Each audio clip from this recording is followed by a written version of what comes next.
Assalamualaikum warahmatullahi wabarakatuh. Saya Ibnu Maulana dari jurusan Pendidikan Agama Islam, Fakultas Agama Islam di Universitas Pesantren Tinggi Darul Ulum Jombang, mau mempresentasikan perkembangan ilmu pengetahuan Islam pada masa dinasti Abbasiyah, aspek tarik dagang kebudayaan Islam, dan memenuhi tugas ujian akhir semester pengembangan bahan ajar handout yang diampuh oleh Ibu Siti Asia.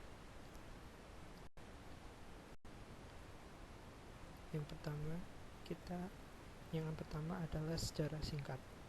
Yang kedua adalah perkembangan. Yang ketiga ada perkembangan Islam. Yang keempat ada ilmuwan.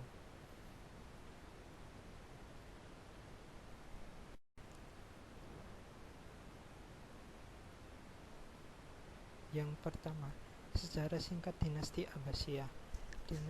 Dinasti Abbasiyah berkuasa selama 5 abad, yaitu mulai tahun 132 sampai 656 atau 750 sampai 1258 Masehi, mengganti Daulah Bani Umayyah yang telah berkuasa selama 92 tahun 40 sampai 132 Hijriah atau 667 sampai 750 Masehi. Dengan tumbangnya Bani Umayyah, maka kekuasaan pindah ke tangan dinasti Abbasiyah.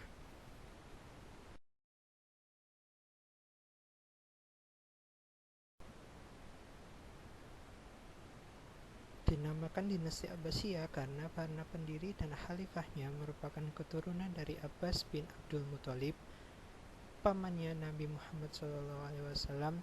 Khalifah yang pertama kali menduduki jabatan adalah Abdul Abbas Asy-Syafah yang berkuasa pada tahun 132 sampai 136 Hijriah atau 750 sampai 753 Masehi.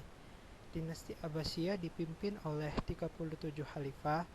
Khalifah yang terakhir adalah Al-Mu'tazim yang berkuasa pada tahun 124 Hijriah atau 1258 Masehi dan mati terbunuh oleh pasukan Mongol pemimpin Hulagu Khan. Hulagu Khan adalah cucu dari Genghis Khan. Khalifah-khalifah besar pada dinasti Abbasiyah adalah Abu Abbas As-Saffah, Abu Ja'far Al-Mansur, Harun Ar-Rasyid, Al-Makmum, Al-Mu'tazim, dan Al-Wathiq. Mereka adalah para khalifah yang telah mengantarkan ke puncak masa kejayaan dan keemasan Daulah dinasti Abbasiyah. Setelah itu hampir tidak ada khalifah yang besar lagi. Hal ini dikarenakan mereka lebih banyak disibukkan dengan hal duniawi dan saling berebut kekuasaan.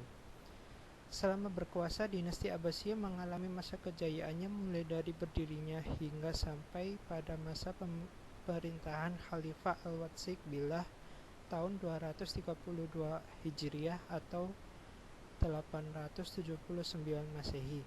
Masa tersebut merupakan masa yang gilang gemilang, bahkan dapat dikatakan masa keemasan bagi umat Islam.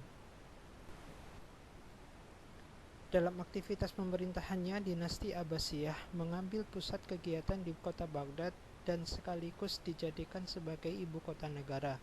Dari sinilah segala kegiatan baik politik, sosial, ekonomi, kekuasaan, pengetahuan, kebudayaan, dan lain-lain dijalankan. Kota Baghdad dijadikan sebagai kota pintu terbuka, artinya siapapun boleh memasuki dan tinggal di kota tersebut. Akibatnya semua bangsa yang menganut berbagai agama dan keyakinan diizinkan bermukim di dalamnya. Baghdad pun menjadi kota internasional yang sangat ramai dan di dalamnya berkumpul berbagai unsur seperti Arab, Turki, Persia, Romawi, Kipti, dan sebagainya.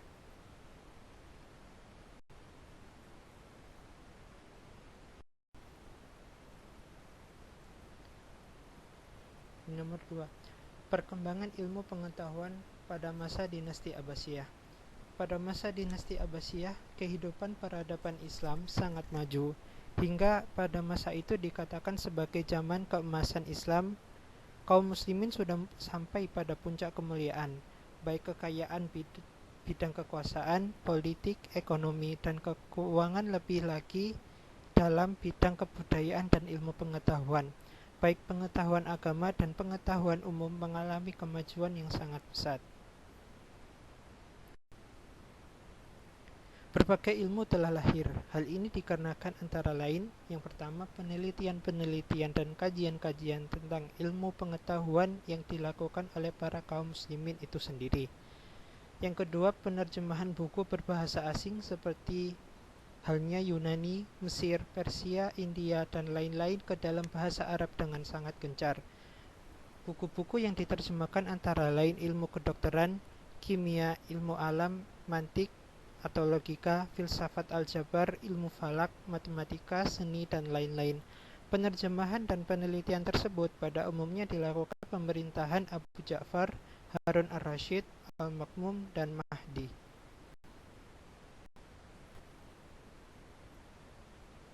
Khalifah Harun ar-Rasyid sangat serius dalam memajukan pengetahuan tersebut.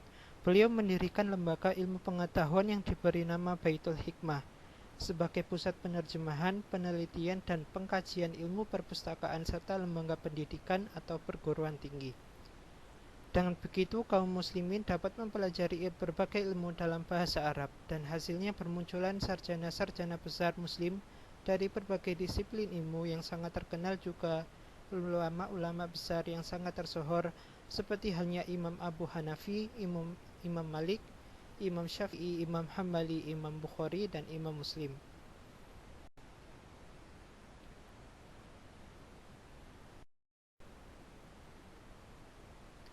Ilmu pengetahuan dipandang sebagai sesuatu yang sangat penting dan mulia.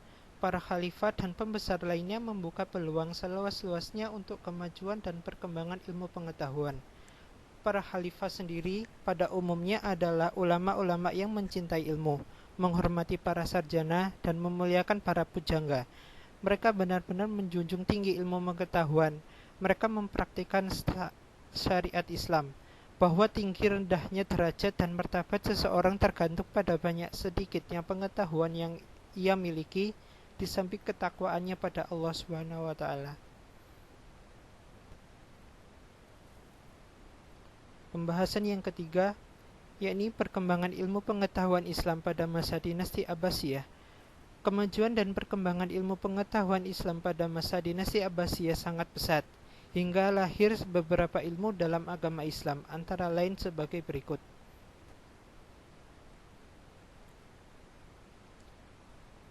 Beberapa ilmu dalam agama Islam. Yang pertama, ilmu hadis, ilmu yang mempelajari tentang hadis dari sunat, perawiya, isi, dan lain-lain. Yang kedua adalah ilmu tafsir, ilmu yang menjelaskan tentang makna atau kandungan ayat Al-Quran, sebab-sebab turunnya ayat atau ashabun nuzul, hukumnya, dan lain-lain. Yang ketiga adalah ilmu fikih, ilmu yang mempelajari tentang hukum-hukum Islam atau segala sesuatu yang diwajibkan, dimakruhkan, dibolehkan, dan yang diharamkan. Yang keempat, ada filsafat Islam, yakni pengetahuan dan penyelidikan dengan akal budi mengenai hakikat segala sesuatu yang ada, sebab asal hukumnya atau ketentuan-ketentuannya berdasarkan Al-Quran dan hadis. Yang kelima, yakni ilmu tasawuf, ilmu yang mengajarkan cara-cara membersihkan hati, pikiran, dan ucapan dari sifat yang tercela sehingga tumbuh rasa takwa dan dekat kepada Allah Subhanahu wa Ta'ala. Yang keenam, yakni sejarah, ilmu yang mempelajari tentang berbagai peristiwa masa lampau yang meliputi waktu dan tempat itu terjadi, pelakunya, peristiwanya, dan disusun secara sistematis.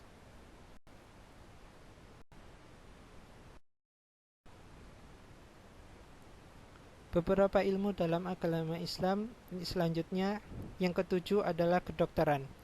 Pada masa dinasti Abbasiyah, kedokteran mengalami perkembangan dengan kemajuan. Yang kedelapan adalah matematika. Para tokohnya antara lain Al-Khwarizmi dan Umar Khayyam. Yang terakhir, yang kedelapan adalah astronomi. Tokoh-tokohnya antara lain Abu Mansur Al-Falaki dan Jabar Al-Batani. Beliau mencipta alat teropong bintang yang pertama. Muhammad bin Musa al-Khwarizmi al-Majusi al-Khatarbali. Beliau telah menyusun buku aljabar dan menemukan angka 0. Angka 1 sampai 9 berasal dari Hindu yang telah dikembangkan oleh umat Islam Arab.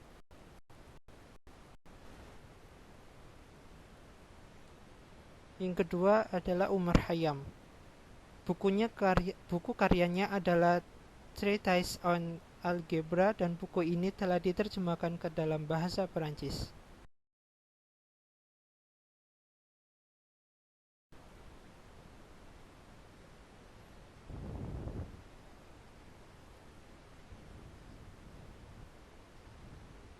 Yang ketiga ada Jabir al-Batani.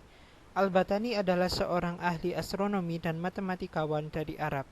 Al-Batani lahir di Haran dekat Urfah. Salah satu pencapaiannya yang terkenal adalah tentang penentuan tahun matahari sebagai 365 hari, 5 jam, 46 menit, dan 24 detik. Al-Batani juga menemukan sejumlah persamaan trigonometri.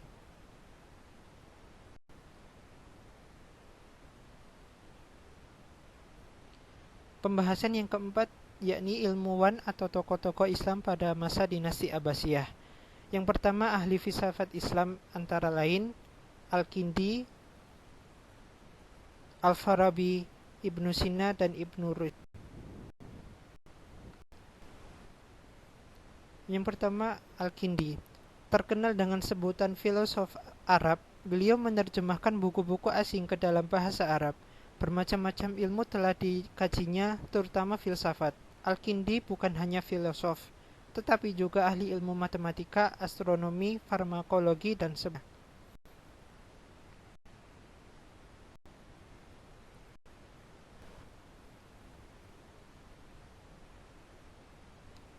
Yang kedua, Al-Farabi. Beliau menerjemahkan buku-buku asing ke dalam bahasa Arab. Al-Farabi banyak menulis buku mengenai logika, matematika, fisika, metafisika, kimia, etika, dan sebagainya.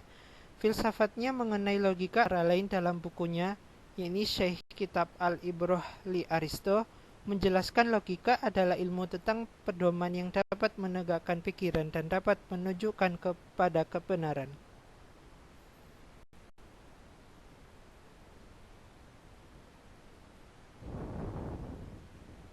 Yang ketiga, ada Ibnu Sina atau Abdullah bin Sina. Di Eropa dikenal dengan nama Avicenna. Sejak kecil ia telah belajar bahasa Arab, geometri, fisika, logika, teolog Islam, ilmu-ilmu kedokteran, dan Islam. Beliau seorang dokter di kota Hamazan, Persia yang aktif mengadakan penelitian tentang berbagai macam jenis penyakit. Beliau juga terkenal dengan idenya mengenai faham serba wujud atau wahdatul wujud, juga ahli fisika dan ahli jiwa.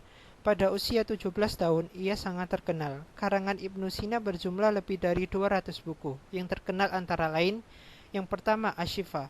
Buku ini adalah buku filsafat terdiri atas 4 bagian yaitu logika, fisika, matematika, dan metafisika. Yang kedua Al-Qanun atau Canon of Medicine. Menurut penyebutan orang-orang barat, buku ini pernah diterjemahkan ke dalam bahasa Latin dan pernah menjadi buku untuk universitas-universitas Eropa sampai akhir abad ke-17.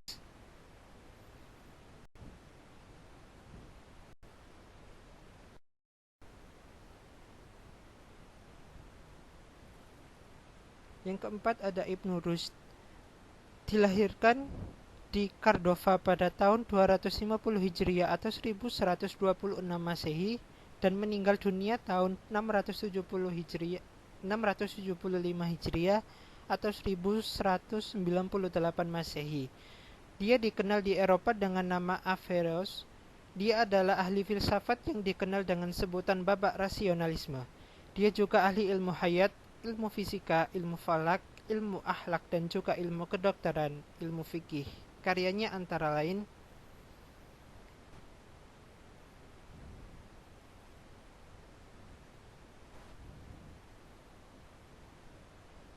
yang ketiga ada ahli sejarah. Yang pertama Ibnu Qutaibah. dengan hasil karyanya Uyun Al-Akbar yang berisi sejarah politik negeri-negeri Islam. Yang kedua ada At-Tabari, menulis tentang sejarah para rasul dan raja-raja. Yang ketiga ada Ibnu Khaldun.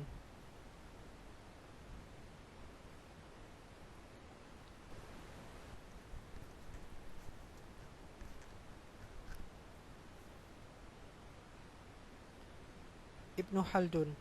Hasil karyanya Al-Ikhbar banyaknya 7 jilid dan setiap jilidnya berisi 500 halaman. Yang keempat ada ahli fikih.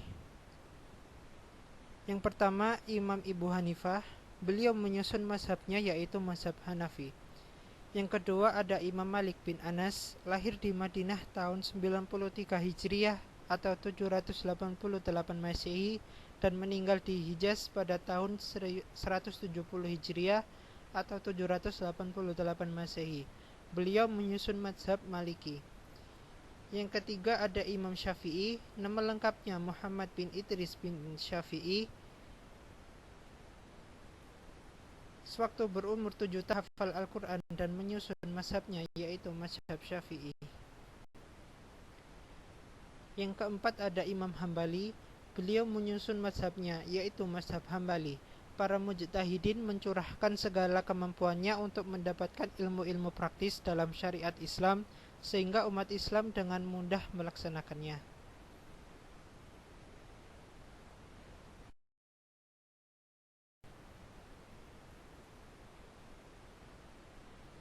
Yang ketiga ada Abu Hamid bin Muhammad bin Ahmad Al-Ghazali.